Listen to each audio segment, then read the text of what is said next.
Anyhow ಎಲ್ರಿಗೂ ವಿಶೇಷವಾಗಿ ಸಂಸ್ಥೆ ನಾನು ಇತಿಹಾಸ ಕೇಳಿದಾಗ ಭಾಳ ಖುಷಿ ಅನ್ನಿಸ್ತು ಸರ್. ಈ ಸಂಸ್ಥೆ ಮತ್ತಷ್ಟು ಬೆಳಿಬೇಕು. ನಾನು ಇಷ್ಟು ದೂರ ಕರೆಸಿದ್ದಕ್ಕೆ ವಿಶೇಷವಾಗಿ ನಾನು ನಮ್ಮ ವಿಶ್ವೇಶ್ವರ ಭಟ್ ಸರ್ಗೆ, ನಮ್ಮ ಚಿದಾನಂದ್ ಸರ್ಗೆ, ನಿಮ್ಮ ಟೀಮ್ಗೆ, ಪ್ರದೀಪ್ ಈಶ್ವರ್ ನಿಮ್ಮೊಂದಿಗೆ ಅಂತ ನನ್ನೊಂದು ಯೂಟ್ಯೂಬ್ ಚಾನಲ್ ಇದೆ. ನನ್ನ ಭಾಷಣ ಇಷ್ಟ ಆಗಿದೆ, ಅದಕ್ಕೋಗಿ ಸಬ್ಸ್ಕ್ರೈಬ್ ಆಗಿ ಪಕ್ಕದಲ್ಲಿ ಬೆಲ್ ಐಕಾನ್ ಇರುತ್ತೆ, ಆಯ್ತಾ? ಹೇಳಿದ್ದು ಹಿಂಗೆ ಹೇಳ್ಬಿಟ್ರು ಅಂತ ನನ್ನ ಬಗ್ಗೆ ನಾನೇ ಹೇಳ್ಕೊಳ್ಳಿಲ್ಲ ಬೇರೆಯವ್ರು ಯಾಕೆ ಹೇಳ್ತಾರೆ? ಅದಕ್ಕೆ ನಿನ್ನ ಬಗ್ಗೆ ನೀನೇ ಹೇಳ್ಬೇಕು. Learn the lesson of the life. ಅದಕ್ಕೆ ಯಾರಾದ್ರೂ ನೀನೇನಾದ್ರೂ ಪೋಸ್ಟ್ ಮಾಡಿದಾಗ ಯಾರಾದ್ರೂ ನಿನ್ ಬಿಟ್ರೆ ಏನಪ್ಪ ಎಲ್ಲರೂ ಫೋಟೋಗಳಾಗ್ತಿದ್ರೆ ಹೇಳು, ನಿನ್ನ ಬಗ್ಗೆ ನೀನು ಹೇಳ್ಬೇಕು. ನಾನು ಯಾರು ಕೇಳಿದ್ರೆ ಪ್ರದೀಪ್ ಈಶ್ವರ್ ನಿಂದು ಬಿಲ್ಡಪ್ ಜಾಸ್ತಿ ಅಂತ. ಕರ್ನಾಟಕದಲ್ಲಿ ಯಾವತ್ತೋ ಬಿಲ್ಡ್ ಆಗಿದ್ದೀನಿ ನಾನು, ನನಗೆ ಯಾಕೆ ಬಿಲ್ಡಪ್? ಸ್ವಲ್ಪ ಚೇಂಜ್ ಮಾಡ್ಕೋ ಲೈಫು. ಇನ್ನು ಕೆಲವರು ಸ್ಟೂಡೆಂಟ್ಸ್ ಕೇಳ್ತಿರ್ತೀನಿ, ಸರ್ ಕಷ್ಟಪಟ್ಟು ಓದಿ ಎಲೆ ಬರಕಾಯ್ತಾರೆ ಉಳ್ದೋಗ್ಬಿಟ್ಟೆ, ಯಾಕೆ ಓದ್ತೀಯ ಮತ್ತೆ?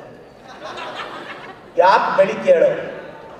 ನೀನ್ ಕಷ್ಟಪಟ್ಟು ಏನಾದ್ರೂ ಅಚೀವ್ ಮಾಡ್ಕೊಂಡ್ಮೇಲೆ ಅದಕ್ಕೊಂದಷ್ಟು ಪಬ್ಲಿಸಿಟಿ ಸಿಗಬೇಕು ಅಂತ ಬಯಸೋದು ತಪ್ಪ? ನನ್ನನ್ನು ಯಾರೋ ಕೇಳಿದ್ರು ಸೋಷಿಯಲ್ ಮೀಡಿಯಾದಲ್ಲಿ ನೀನೇ ಇರ್ತೀಯ. ಸರ್ ಕಷ್ಟಪಟ್ಟು 14-15 ವರ್ಷ ಅಪ್ಪ ಅಮ್ಮನ ಕಳ್ಕೊಂಡು ಬೆಂಗಳೂರಲ್ಲಿ ಬಂದು ಒಂದು ಸಾಮ್ರಾಜ್ಯ ಕಟ್ಟಿದ್ದೀನಿ, ಕಷ್ಟಪಟ್ಟು MLA ಆಗಿದ್ದೀನಿ, ಸಿಕ್ಕಾಪಟ್ಟೆ ಬಯಸ್ಕೊಂಡಿದ್ದೀನಿ. ಒಂದು ಪಬ್ಲಿಸಿಟಿ ಸಿಗಿದ್ರೆ ತಪ್ಪ? ಇನ್ನಿಷ್ಟೆಲ್ಲ ಮಾಡಿ ನನ್ನ ಯಾರು ಜನ ನೋಡ್ಲೂಬಾರ್ದ? ಈ ಮೈಂಡ್ ಸೆಟ್ ಬದಲಾಗಬೇಕು. ಮೈಂಡ್ ಸೆಟ್ ಬದಲಾಗಬೇಕು. ಲೈಫಲ್ಲಿ ಇಷ್ಟೇ, ಒಂದ್ಸಲ ವಿಭಿನ್ನವಾಗಿ ಯೋಚನೆ ಮಾಡಿ ನೋಡಿ. ಸ್ವಲ್ಪ ಮೈಂಡ್ ಸೆಟ್ ಈಗ ನಿಮ್ಮ ಲೈಫಲ್ಲಿ ಏನೇನಾಗಿದೆ ಪಾಸ್ಟ್ ಡೋಂಟ್ ಕೇರ್. ಇನ್ನು ಮುಂದೆ ಆದರೂ ಸಾಧ್ಯ ಆದರೆ ಮನೆಗೆ ಹೋದ್ಮೇಲೆ ಇವತ್ತು ಯಾರಿಗಾದ್ರೂ ಇನ್ಸ್ಪೈರ್ ಆಗಿದ್ರೆ ಅಂದರೆ ಅಲ್ಲಿ ಹೇಳು, ಕರ್ನಾಟಕನ ನನ್ನ ತಂದೆ ತಾಯಿ, ನಿಮ್ಮ ಪ್ರೀತಿಯೇ ನನ್ನ ಬ್ಯಾಂಕ್ ಬ್ಯಾಲೆನ್ಸ್. ಅಪ್ಪ ಅಮ್ಮಗೆ ಹೋಗಿ ಹೇಳು, ಪ್ರದೀಪ್ ಅಣ್ಣ ಬಂದಿದ್ರು, ಧೈರ್ಯ ಹೇಳಿದ್ರು, ಈ ಸಮಾಜನ ಜಾಸ್ತಿ ಸೀರಿಯಸ್ ಆಗಿ ತಗೋಬೇಡ ಅಂತ ಹೇಳಿದ್ರು, ಅಪ್ಪ ಅಮ್ಮ ತುಂಬ ಮುಖ್ಯ ಅಂತ ಹೇಳ್ಕೊಟ್ರು, ನಿಮ್ಮನ್ನು ಚೆನ್ನಾಗಿ ನೋಡ್ಕೊತೀನಿ.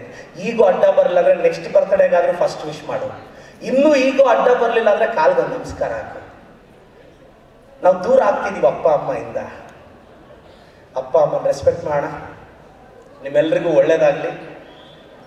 ಗಾಂಧಿ ಸತ್ತೋದ್ರೆ ಸಮಾಧಿ ಮೇಲೆ ಮಹಾತ್ಮ ಅಂತ ಸೇರಿಸ್ಬಾರ್ದು, ನೆಹರು ಸತ್ತೋದ್ರೆ ಚಾಚಾ ಅಂತ ಸೇರಿಸ್ಬಾರ್ದು, ವಿಶ್ವೇಶ್ವರಯ್ಯ ಸತ್ತೋದ್ರೆ ಭಾರತ ರತ್ನ ಅಂತ ಸೇರಿಸ್ಬಾರ್ದು. ನೀವು ನಾನು ಹೋದ್ರೆ date of birth, date of death ಬಿಟ್ಟು ಇನ್ನೊಂದು ಸೆಂಟೆನ್ಸ್ ಬಂದ್ರೆ ಅದನ್ನ ಸಕ್ಸಸ್ ಅಂತ ಕರಿತೀವಿ. ತುಂಬಾ ಜನ ಹೇಳ್ತಾರೆ ಸರ್ ಏಡಿ ಹತ್ತೋದು ಕಷ್ಟ. ತುಂಬಾ ಜನ ಹೇಳ್ತಾರೆ ಏಡಿಯನ್ನು ಹತ್ಬೋದು, ತುದಿಯಲ್ಲಿ ನಿಂತ್ಕೊಳ್ಳೋದು ಕಷ್ಟ. ನಮ್ ಜನರೇಷನ್ ಏಡಿನೇ ಸಿಕ್ತಿಲ್ಲ, ಹತ್ತೋದೆಲ್ಲಿಂದ? ಮಹಾತ್ಮ ಗಾಂಧಿ ಹೇಳಿದ್ರು ಡೂ ಆರ್ ಡೈ. ದೊಡ್ಡವ್ರು ಹೇಳಿದ್ರು ಡೂ ಬಿಫೋರ್ ಯು ಡೈ.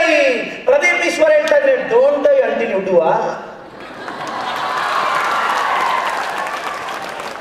ಮಾಡು ಇಲ್ಲವೇ ಮಳಿಯಲ್ಲ ಅನ್ಕೊಂಡಿದ್ದಾಗಬೇಕು. ಏನು ತಲೆಗೆಡಿಸ್ಕೋಬೇಡ. ಇನ್ನು ಕೆಲವರು ಹೇಳ್ತಾರೆ ಸರ್ ತುಂಬಾ ದೊಡ್ಡ ಅವಮಾನ ಮಾಡಿದ್ರೆ ಹೆಂಗ್ ರೆಸಿಸ್ಟ್ ಮಾಡಬೇಕು? ತುಂಬಾ ದೊಡ್ಡ ಅವಮಾನ ಆದಾಗ ಒಂದು 2 ಮಿನಿಟ್ಸ್ ನೀನು ಒಬ್ಬರೇ ಕೂತ್ಕೊಂಡು ಯೋಚನೆ ಮಾಡು. ಒಂದು ಫೈನ್ ಡೇ ನೀನು ಬೈದಿರೋರು ಸತ್ತೋಗ್ತಾರೆ, ನೀನು ಸತ್ತೋಗ್ತೀಯ. ಅದನ್ನ ಕೇಳಿಸ್ಕೊಂಡಿರೋರು ಸತ್ತೋಗ್ತಾರೆ. ಸೊ ಯು ಆರ್ ಹ್ಯಾಪಿ ಅಷ್ಟೇ. ಚೆನ್ನಾಗಾಗಬೇಕು. ಎಲ್ಲ ಹಿರಿಯರಿಗೆ ನಿಮ್ಮ ಆಶೀರ್ವಾದ ಇರಲಿ ಸರ್. ನಿಮ್ಮಂಥವ್ರ ಆಶೀರ್ವಾದನೇ. ಸೊ ನಿಮ್ಮ ಮಕ್ಕಳಿಗೆ ನೀವು ಹೇಳೋಕ್ಕಾಗಿರೋದನ್ನ ನನ್ನ ಪ್ರಯತ್ನದಲ್ಲಿ ಹೇಳಿದ್ದೀನಿ. Thank you so much sir. ಎಲ್ರಿಗೂ ಒಳ್ಳೇದಾಗಲಿ. ಇಂಗ್ಲೀಷ್ ಎಲ್ಲ ಬರಲ್ಲ ಅಂತ ತಲೆ ಕೆಡಿಸ್ಕೊಬೇಡಿ. ಇಂಗ್ಲೀಷ್ ಇರೋದೇ ತಪ್ಪು ಮಾತಾಡಕ್ಕೆ, ಕರೆಕ್ಟಾಗಿ ಮಾತಾಡಕ್ಕೆ ಕನ್ನಡ ಇದೆ. ಇಂಗ್ಲೀಷ್ ಬರಲಿಲ್ಲ ಅಂದ್ರೆ ತಲೆ ಕೆಡಿಸ್ಕೊಬೇಡಿ. ನನ್ನನ್ನು ಯಾರೋ ಕೇಳಿದ್ರು, ನಮ್ಮ ಮಾಸ್ಟರ್ ಕೇಳಿದ್ರೆ ಈಟಿಗೆ ಪಾಸ್ಟ್ ಟೆನ್ಸ್ ಏನೋ ಅಂದ್ರು. ಏಟ್ ಸಾರ್ ಅಂದ್ರೆ ಸ್ಟ್ಯಾಂಡಿಂಗ್ ಪಾಸ್ಟ್ ಟೆನ್ಸ್ ಏನು ಸ್ಟೂಟ್ ಸಾರ್ ಅಂತೆ. ಮ್ಯಾರೇಜ್ ಫ್ಯೂಚರ್ ಟೆನ್ಸ್ ಏನಾದ್ರು ಡೈವೋರ್ಸ್ ಸಾರ್ ಅಂತೆ.